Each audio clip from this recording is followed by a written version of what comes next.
Sanibona, ngaphambi singene kwivideo namuhla, ngithi angithathe lethuba ngibonge isupport nothando nesikhombise lona lingaphezulu kokucabanga kwethu. Siyacela niqhubeke nisupporte njalo ngokubuka amavideo ethu, ungakhohlwa ukukhomenta, ushare, ulike. Siyafisa ukuzwa umbono wakho. Sicela ke singene kwivideo namuhla. Ngingena ku-X eyaziwa ngeTwitter ngisithela lapha kwale post ethi Hawks as to act after Floyd Shivambu's shocking admission on planned theft of state funds. Angibange ngisazihlupha ngokuyofunda i-article yakhona. Kodwa ngeke ngafuna ukwazi ukuthi utheni uFloyd le ngaze yenza ukuthi kuncengwa ama-Hawks noma kucelwa ama-Hawks ukuthi awam-investigate. Kodwa uma sengilalelile ngabona ukuthi ngempela kufanele am-investigate. Embuzo kufuneka iphendule uFloyd. Ngizokucaphunela ivideo yakhe manje bese sidlula phambili, kodwa kunembuzo uFloyd ekufuneka iphendule ngoba lento ayishoyo iserious kakhulu. Ngicela uzwe la bese siyaqhubeka nokukhuluma. The ones that are supposed to be alternatives can't be allowed anywhere close to state resources. I speak boldly and with full knowledge because I've been very senior in both the supposed alternatives and I've got the clearest of knowledge. I can tell you exact details of what are the real intentions of those political, so-called political parties. Their intentions is not about the people. You know, comrades, I've sat in a meeting where, as an official item on the agenda, there was a discussion on how to steal government money.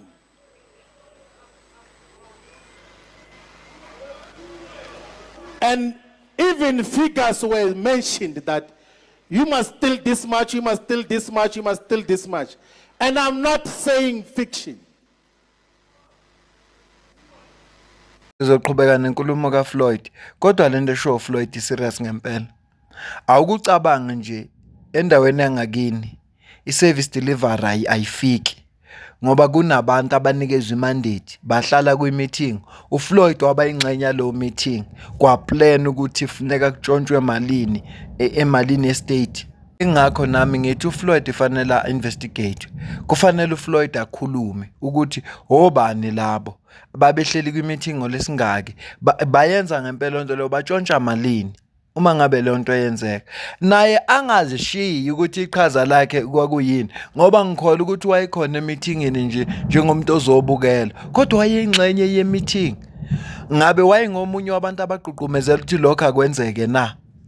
And wayakhuluma manje engakhuluma ngaleso sikhathi uma ngabe ewumuntu ongazwani ne-corruption noma nenkohlakalo? Kungani engakhulumanga ngaleso sikhathi athi hayi bafethu lento esiyenza ayi-wrong, iyekeleni lento okanye ayi-expose?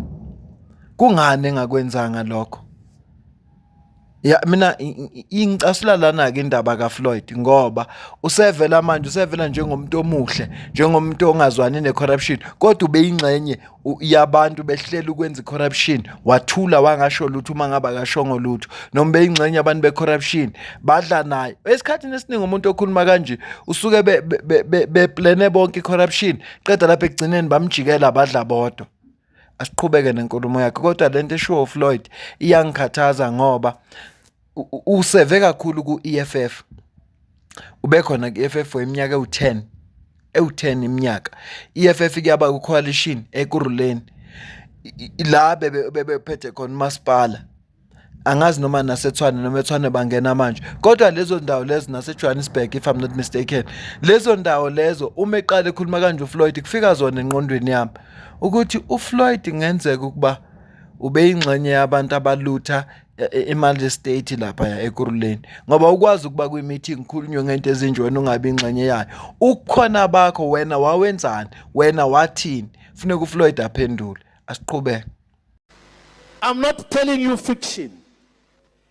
And the character of these supposed political parties, which are supposed to be alternatives, will never change.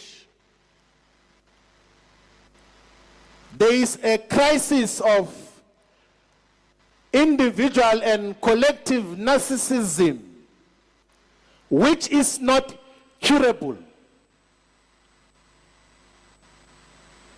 In both the organizations. So it will be irresponsible of Africa Maibuya movement to not do anything when we are faced with a crisis.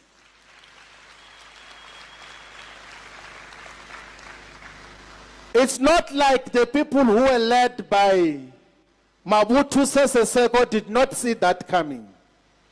They saw it from the beginning that this can lead society, but they allowed him to rise. It's not like people who were led by Idi Amin Dada, they did not see that happening. They allowed him to rise. It's not like the people who are led by Paul Biya in Cameroon did not see the problems of Paul Biya. More than 90 years old, but wants to remain as a head of state. Only comes for State of the Nation and then goes back to France full time. We are not going to allow Mobutu Sese Seko, Idi Amin Dada, or Paul Biya in South Africa. It will never happen. We are not going to legitimate nonsense that pretends to be revolutionary.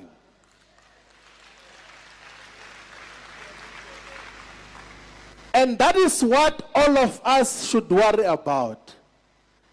Ngicela ukuzwa ukuthi wena ubona kanjani. Ngabe uFloyd ngempela fanele amaHawks amphenye na? Ukuze ezokwazi ukukhuluma ukuthi ngobani labo babe plana bekuphi kwagcina kuphethe ngani. Ibhlungu kabi lento esho uFloyd ngoba abantu abayitholanga iservice delivery ngenxa ukuthi kune corruption. Uma ke yena eneqiniso alazi yangalisho funeka aphenywe ngempela. Akaqala ukukhuluma into enje uFloyd wakwakhuluma kanje ngaphambilini. And here in Ekurhuleni, our regional convener is Dumisani Mbata Shandu. He's one of the faith leaders here. And he's going to lead with integrity. There's a lot of wrongdoing that is taking place in Ekurhuleni. So they, in public, are said to be having clean audits and compliance. Because when auditors come, they give them money to right wrong audits and say that Ekurhuleni has got a clean financial record, whilst they pay the auditors. And the ones who refuse to be paid, they kill them. Like they killed an auditor who was going to reveal a lot of wrongdoing that is done by all the political parties that are part of the government of Ekurhuleni. There's a lot of wrongdoing which we in some instances have got clearer knowledge of because we know who is responsible for what in the province. So Political parties akwi-coalition okuyiwona phethe indawo yaseKurhuleni yilawa alandelayo: i-ANC, i-EFF kanye ne-AIC. Okusho ukuthi uFloyd mayethi ama-political parties okuyibona abantu abakhokhela ama-auditors ukuze kubhale ukuthi bane-clean audit yilaba abaphethe, usho lama-political parties awu-3. And i-auditor egcine nje ukubulawa lapha eKurhuleni igama layo uMpho Mafole. Umpho Mafole mangena ku-internet lokho engikutholayo, he was the City of Ekurhuleni's Group Divisional Head of Corporate and Forensic Audit and was assassinated in June 2025 while driving on the R23 highway in Kempton Park. His murder is believed to be linked to forensic investigation he was conducting into financial irregularities and corruption within the municipality. Floyd le nkulumo yakhe wayikhuluma ngo-August, I think la ngo-May 27 if I'm not mistaken, kodwa ngo-August. Yingakho ngithi uFloyd he must be investigated. uFloyd funeka abizwe achaze kabanzi obani abakhokhela inkabi eyadubula uMpho, ngabe lo muntu oboshiwe umuntu oright, wayithunywe ngobani, ngoba lokho kungayisiza inkantolo nomndeni ukuthi uthole iqiniso. Ngoba akusiza ukucampaigna ngento enje kube kukhona abantu aba-affectekile ngenxa yalesenzo lesi esenziwa yilabantu ababulala lo bhuti. So kufanele ngempela uFloyd aphendule ngalento ayishoyo. uSongezo Zibi chairperson weSCOPA kwi-Standing Committee on Public Accounts, yena ubhale kanje: "Only in South Africa will someone confess to being part of a conspiracy to steal, didn't report it, and get cheered for it. At some point, we have to examine whether it's the politicians who are always showing us who they really are that are the problem." Bale kanjena kuSongezo Zibi. Ivile engiqale ngayo uFloyd mayikhuluma ngalento bamshayela izandla ngempela. Ngathi wenza into enhle ukuthi ahlale nabantu kwakuplan ukuthi ufuna kuyotshontshwa malini. Ubosibani ufuna tshontshe malini. Kufuneka uFloyd abize uFloyd ufuneka achaze ngalento ukuthi obani labo babetshontsha malini, bayitshontsha kuphi. Ngoba ama-service delivery ayifike ebantwini. Khona abantu abangenamanzi. Ugesi sinenkinga yawo. Kungenzeka na ukuthi imigwaqo ayiphelile ngoba kunabantu ababentshontsha njengoba uFloyd esho. Iqhaza lakhe kwakuyini? Baze bamthemba ukuthi akabe ingxenye yemeeting ebengena rule ayidlalayo lapho babemthemba ngoba kwakwenze njani. Kuze lawo bantu azoba implicator bezokwazi ukufika nabo bezokhuluma iside labo le story bam-expose. Into enhle ileyo. So uFloyd kufuneka abizwe. Futhi ke into enhle ukuthi iMadlanga Commission kanye ne-ad hoc committee vele indawo yaseKuruleni ne-JMPD naseJohannesburg ibaliwe lapho ngoba Lieutenant General Nhlanhla Mkhwanazi uma ekhuluma wathi lezo ndawo lezo zinobugebengu.